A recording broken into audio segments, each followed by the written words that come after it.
Hello friends, welcome to J knowledge classes. आज के इस वीडियो में हम लोग देखने वाले हैं क्लास 10th का फिजिक्स का दूसरा चैप्टर प्रकाश का अपवर्तन का अति लघु उत्तरीय प्रश्न। तो वीडियो को अंत तक जरूर देखिएगा। चलिए तो वीडियो को शुरू करते हैं। देखिए, पहला नंबर प्रश्न है, जब प्रकाश एक माध्यम से दूसरे माध्यम में प्रवेश करता है तब प्रकाश की दिशा में परिवर्तन को क्या कहते हैं? तो इसका उत्तर हो जाएगा प्रकाश का अपवर्तन। चलिए अगला प्रश्न देखिए दूसरा, जब प्रकाश की किरण विरल माध्यम से सघन माध्यम में जाती है तब वह अभिलंब की ओर मुड़ती है या अभिलंब से दूर मुड़ती है? तो इसका उत्तर हो जाएगा अभिलंब की ओर मुड़ती है। चलिए तीसरा नंबर प्रश्न देखिए, जब प्रकाश की किरण माध्यम 1 से माध्यम 2 में जाती है तब वह अभिलंब से दूर मुड़ जाती है। दोनों में से कौन सा माध्यम प्रकाशीय रूप से सघन है? तो इसका उत्तर हो जाएगा माध्यम 1। चलिए अगला प्रश्न देखिए 4 नंबर, वायु में प्रकाश 1 सेकंड में लगभग कितनी दूरी तय करता है? तो इसका उत्तर हो जाएगा 3 लाख किलोमीटर। चलिए 5 नंबर प्रश्न देखिए, अपवर्तनांक की परिभाषा दें। तो यहाँ पर आंसर दिया हुआ है, देखिए, किसी माध्यम का अपवर्तनांक शून्य में प्रकाश की चाल और उस माध्यम में प्रकाश की चाल के अनुपात को कहते हैं। इसे अंग्रेजी अक्षर n से सूचित करते हैं। इसके बाद यहाँ पर फिर नीचे लिखना है, किसी माध्यम का अपवर्तनांक बराबर फार्मूला है शून्य में प्रकाश की चाल उस माध्यम में प्रकाश की चाल। चलिए 6 नंबर प्रश्न देखिए, किस माध्यम का अपवर्तनांक अधिक होता है, सघन माध्यम का या विरल माध्यम का? तो इसका उत्तर हो जाएगा सघन माध्यम का। चलिए अगला प्रश्न देखिए 7 नंबर, पानी का अपवर्तनांक 1.33 है, इस प्रकथन का क्या तात्पर्य है? तो इसका उत्तर लिखना है, पानी का अपवर्तनांक 1.33 है, इस प्रकथन का तात्पर्य है कि पानी में प्रकाश की चाल शून्य या वायु में प्रकाश की चाल के 1/1.33 अथवा 3/4 गुना होती है। चलिए 8 नंबर प्रश्न देखिए, पार्श्विक विस्थापन से आप क्या समझते हैं? तो इसका उत्तर लिखना है, आपतित किरण और निर्गत किरण के बीच की लंबवत दूरी को पार्श्विक विस्थापन कहते हैं। पार्श्विक विस्थापन का मान आपतन कोण के बढ़ने पर बढ़ता है। चलिए 9 नंबर प्रश्न है, दिए गए चित्रों को ध्यान से देखें और उनके दिए गए प्रश्नों को उत्तर दें। तो जो किताब में 9 नंबर दिया वहाँ पर से चित्र को देखना है। चलिए तो यहाँ पर डायरेक्ट आंसर इसका बता देते हैं। देखिए यहाँ क का आंसर हो जाएगा, क में 1 और 2 निर्गत किरण नहीं हो सकती। फिर उसके बाद ख में लिखना है, ख में I का मान 7 डिग्री होगा। देखिए ग का आंसर लिखने के लिए भारती भवन की पुस्तक में जो पृष्ठ संख्या 25 में है चित्र दिया हुआ 2.6 में, उसे देख करके वहाँ से बना लीजिएगा। चलिए अगला प्रश्न देखिए 10 नंबर प्रश्न है, लेंस कितने प्रकार के होते हैं? तो इसका उत्तर लिखना है, लेंस 2 प्रकार के होते हैं, उत्तल लेंस और अवतल लेंस। चलिए अगला प्रश्न है 11 नंबर, लेंस की मुख्य अक्ष की परिभाषा दें। तो इसका उत्तर लिखना है, किसी लेंस का मुख्य अक्ष उसकी सतहों को वक्रता केंद्रों को मिलाने वाली रेखा होती है। चलिए अगला देखिए 12 नंबर प्रश्न, पतला लेंस क्या है? तो इसका उत्तर लिखना है, पतला लेंस उन लेंसों को कहते हैं जिनकी मोटाई उनके वक्रता त्रिज्या की तुलना में नगण्य हो। चलिए 13 नंबर प्रश्न देखिए, प्रत्येक लेंस के कितने मुख्य फोकस होते हैं? लेंस के किस मुख्य फोकस को लेंस का फोकस कहा जाता है?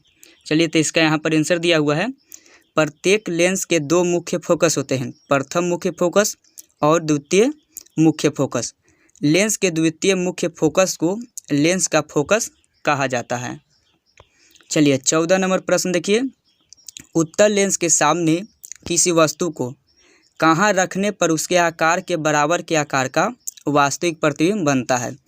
तो इसका उत्तर लिखना है, लेंस के सामने किसी वस्तु को उसके 2f1 या प्रथम वक्रता केंद्र पर रखने से उसके आकार के बराबर के आकार का वास्तविक प्रतिबिंब बनता है। चलिए 15 नंबर प्रश्न है, फोकस दूरी किस लेंस की धनात्मक होती है, उत्तल लेंस की या अवतल लेंस की? तो इसका उत्तर हो जाएगा उत्तल लेंस की। चलिए 16 नंबर प्रश्न है, जिस माध्यम का अपवर्तनांक कम होता है उसमें प्रकाश की चाल कम होती है या अधिक? तो इसका उत्तर हो जाएगा अधिक होती है। चलिए 17 नंबर प्रश्न है, यदि कोई वस्तु उत्तल लेंस से बहुत ही दूर यानी कि अनंत पर हो तो वस्तु का प्रतिबिंब कहाँ बनेगा? तो इसका उत्तर हो जाएगा फोकस पर। चलिए 18 नंबर प्रश्न है, कौन सा लेंस वास्तविक और आभासी दोनों प्रकार का प्रतिबिंब बनाता है? तो इसका उत्तर हो जाएगा उत्तल लेंस। चलिए 19 नंबर प्रश्न है, यदि किसी लेंस द्वारा प्राप्त प्रतिबिंब वस्तु की अपेक्षा हमेशा सीधा और छोटा हो तो वह कैसा लेंस है? तो इसका उत्तर हो जाएगा अवतल लेंस। चलिए 20 नंबर प्रश्न है, उत्तल लेंस द्वारा किसी वस्तु का आवर्धित एवं आभासी प्रतिबिंब कब बनता है? तो इसका उत्तर लिखना है, जब वस्तु उत्तल लेंस तथा फोकस के बीच स्थित हो तब वस्तु का आवर्धित एवं आभासी प्रतिबिंब बनता है। चलिए अगला प्रश्न है, किसी उत्तल लेंस के सामने एक पिन को कहाँ रखने पर उसका प्रतिबिंब अनंत पर बनता है? तो इसका उत्तर हो जाएगा फोकस पर। चलिए 22 नंबर प्रश्न है, दैनिक जीवन में लेंस के दो साधारण उपयोग बताएं। तो इसका उत्तर लिखना है, आँख के चश्मे और प्रकाशीय यंत्र जैसे दूरदर्शी सूक्ष्मदर्शी बनाने में। चलिए 23 नंबर प्रश्न है, सिनेमा हॉल के पर्दे पर दिखने वाले चित्र वास्तविक है या आभासी? तो इसका उत्तर लिखना है, सिनेमा हॉल के पर्दे पर वास्तविक प्रतिबिंब को ही पाया जा सकता है, आभासी प्रतिबिंब को नहीं। चलिए 24 नंबर प्रश्न है, यदि कोई वस्तु किसी उत्तल लेंस के बाईं ओर उसकी दूनी फोकस दूरी पर रखी हो तो उसका प्रतिबिंब कहाँ बनेगा?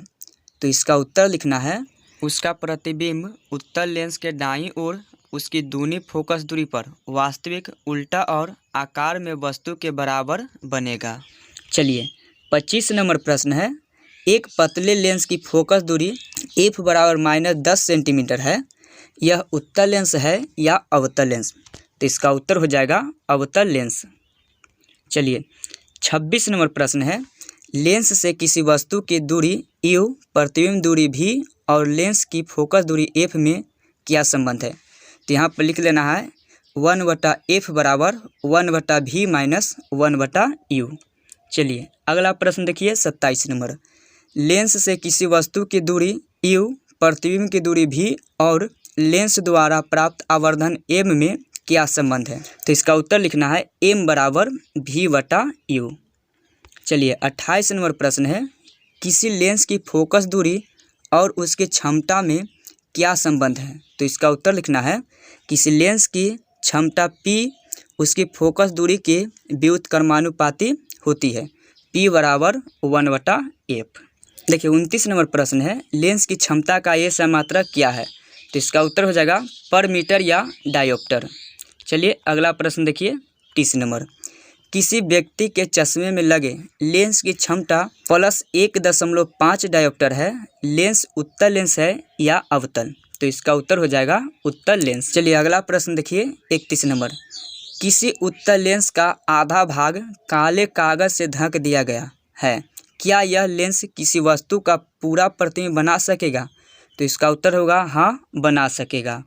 चलिए 32 नंबर प्रश्न है, किसी लेंस की क्षमता 1 डायोप्टर है, इसे परिभाषित करें। तो इसका उत्तर लिखना है, किसी लेंस की क्षमता 1 डायोप्टर है, इसका मतलब उस लेंस की फोकस दूरी 1 मीटर है। चलिए अगला प्रश्न है 33 नंबर, 2 मीटर फोकस दूरी वाले एक अवतल लेंस की क्षमता कितनी होगी? तो इसका उत्तर हो जाएगा -0.5 डायोप्टर। चलिए 34 नंबर प्रश्न है, लेंस प्रतिबिंब कैसे बनाते हैं? तो इसका उत्तर हो जाएगा, लेंस प्रकाश के अपवर्तन द्वारा प्रतिबिंब बनाते हैं। तो आपको ये वीडियो अच्छा लगा हो तो लाइक कीजिए और क्लास 10th का फिजिक्स, केमिस्ट्री और बायोलॉजी का अति लघु, लघु और दीर्घ का वीडियो देखने के लिए हमारे चैनल को सब्सक्राइब कर लीजिए।